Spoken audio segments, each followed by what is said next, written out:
With a sprawling 11,000 acres of land, Right now we're just south of runway 927 at KCI. Kansas City's International Airport sometimes attracts unwanted visitors. I'd say probably the main purpose of the fence is to keep people off the airfield, but it works very well as a deer deterrent. David Barrowman is a USDA wildlife specialist in charge of keeping animals out of the pathway of commercial airliners at KCI. Today he shows us a red-tailed hawk that he trapped in a restricted area.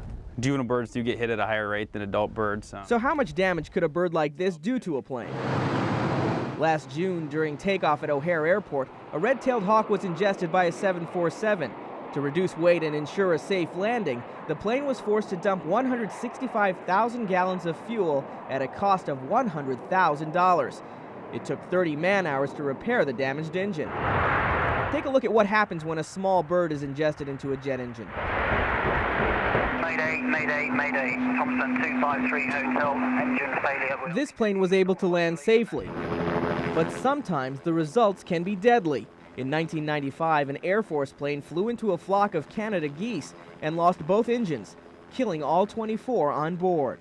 And in January, a bird strike may have played a part in the crash of a helicopter in Louisiana, killing 8 passengers on board.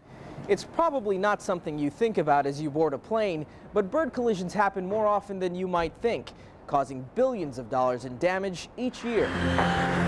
According to the FAA's National Wildlife Strike Database, there have been 2,054 bird strikes reported in Missouri since 1990. Officials are not sure why, but nationwide reported bird strikes have steadily risen over the last 2 decades.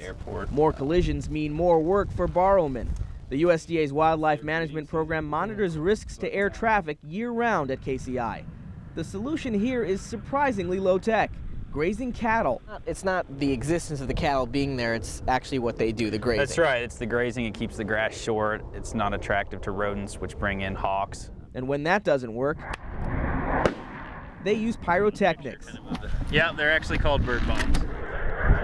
The military considers bird strikes a serious threat as well. There's bird cannons spread across the airfield, which are basically similar to a shotgun blast. So if they do see birds out in the area, then they'll fire off the bird cannons to try to scare those birds away. Aside from the propane cannons, several Air Force bases have adopted a high-tech approach to minimizing the threat.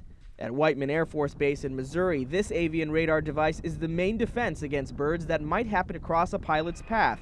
For the past 3 years, the base has been testing the system, which continuously monitors runways and airspace to determine bird strike risk levels. So here we've done a really good job, and it actually seems like the numbers are decreasing a little bit as far as the number of bird strikes we have. It's an idea that seems to be catching on. Hit birds through lost thrust on both ends. In the wake of the dramatic landing of Flight 1549 on New York's Hudson River, after birds took out both of the plane's engines, some airports are considering installing avian radar systems.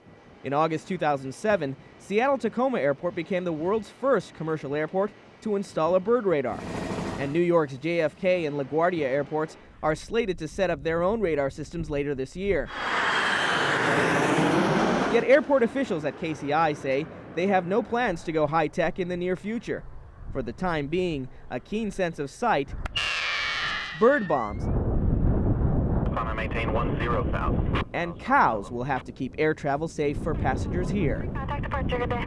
Usher Qureshi, KCTV 5 News.